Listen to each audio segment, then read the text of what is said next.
Fala pessoal, beleza? Bom dia, boa tarde, boa noite, como vocês estão? Tudo certo com vocês? Pessoal, hoje eu vou filmar um pouco da minha coleção, né, de plantas ornamentais, né?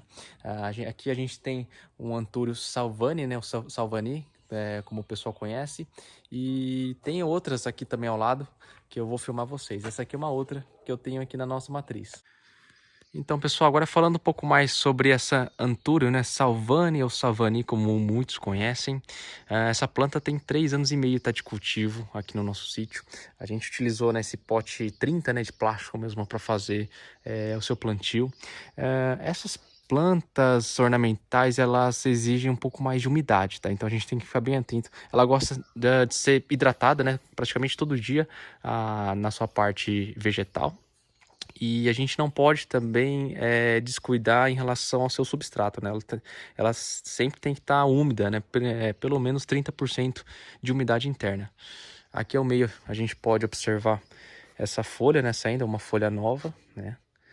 Aqui são a sua floração, porém ela já está na sua fase final já, tá?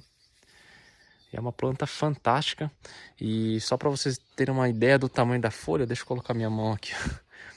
Minha mão é praticamente quase metade, né, da folha dela. Aqui ao lado a gente tem mais um Antúrio salvani. Olha que show, gente. Deixa eu tentar filmar de cima, fica mais fácil. Essa aqui eu vou tentar também filmar de cima para vocês verem. Então uma planta bem grande, tá? Ela cresce bastante.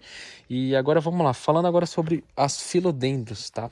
Essa aqui é uma filodendro Pink Príncipes, né? Uma também da nossa coleção. Essa pigmentação rosa é uma falha genética, né, do próprio gênero filodendro, tá? E acabou dando essas cores rosas, tá? Eu tenho mais um vasinho aqui ao lado. Olha que show, gente, de vaso.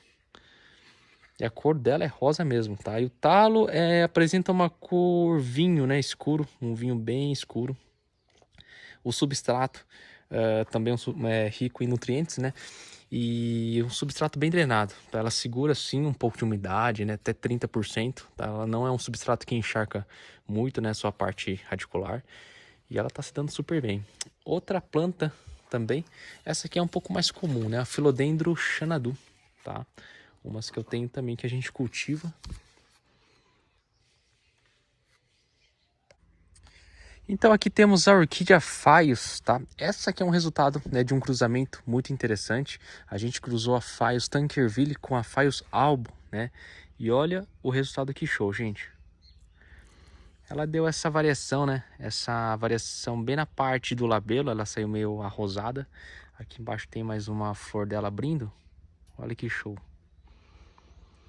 E uma boa parte, né, desse cruzamento está dando essa variação, né? Ela está saindo com uma cor um pouco mais clara. Já esta já saiu com uma cor da tipo normal. Deixa eu ver aqui ao lado. Aqui, gente. As pétalas saíram um pouco mais escuras, né? Agora falando um pouco mais do cultivo, né, da orquídea Phaios, é uma planta que exige bastante umidade, né? Principalmente no seu substrato, tá? A gente recomenda sempre utilizar um substrato à base de esfagno, né, de musgo, né, para segurar o máximo de umidade. Porém, o ambiente em si ele tem que ser bem ventilado, tá? E por que que eu falo isso? Acontece um detalhe, né? Principalmente nas folhas, né, na parte, essa planta até eu separei, né, para vocês verem e apresentar para vocês a parte aqui nas folhas, né, essa pigmentação, né, que acontece na parte vegetal delas, tá?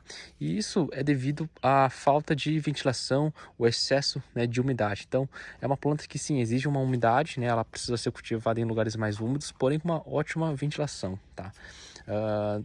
Nesse caso, foi um caso que aconteceu no meio aqui da minha estufa. Nossas estufas são abertas, né, na nossa parte lateral. E esse vaso estava no meio. Então eu peguei para mostrar de exemplos a vocês, tá? E logo aqui à frente a gente tem uma outra que eu vou falar agora sobre a Phaios albo. Eu queria mostrar para vocês essa cor, né? A cor que ela apresenta. Que é um verde limão puxado para um verde meio musgo, né? O seu labelo branco, né? Apresenta a cor branca, tá? E para o seu cultivo é o mesmo desse cruzamento, né? Que a gente acabou de falar agora, né? Da Tankerville com a albo, tá? Tem muita gente que gosta de utilizar turfa, né, que é uma matéria-prima à base assim, de substratos mais concentrados, né, para orquídeas. E isso também, você também pode utilizar. Pessoas que gostam de utilizar cachepôs de madeira tem que tomar muito cuidado, tá? O tipo de substrato que você vai usar, porque se for um substrato que deixe a sua planta muito drenada, certo? Sem nenhuma umidade interna, principalmente aqui na parte da radicular, né? A parte das raízes, pode acabar prejudicando o cultivo dela, tá? Então deixa eu pegar uma aqui. Essa aqui ela tá começando a se vingar agora, tá começando a abrir. Então essa aqui ficou legal, ela sai com uma coloração bem clara, né? O seu labelo arrosado.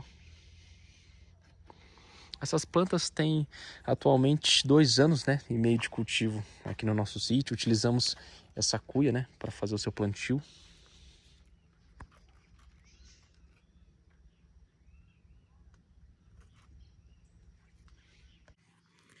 Aqui temos mais uma orquídea Phaios, tá?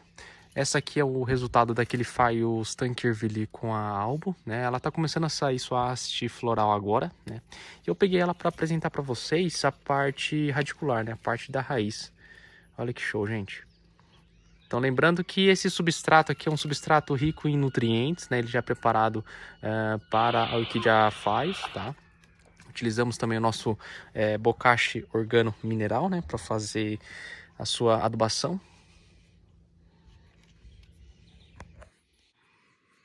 Aqui temos a planta Taca chantrieri, tá? Essa planta é uma planta ornamental, uma planta terrestre.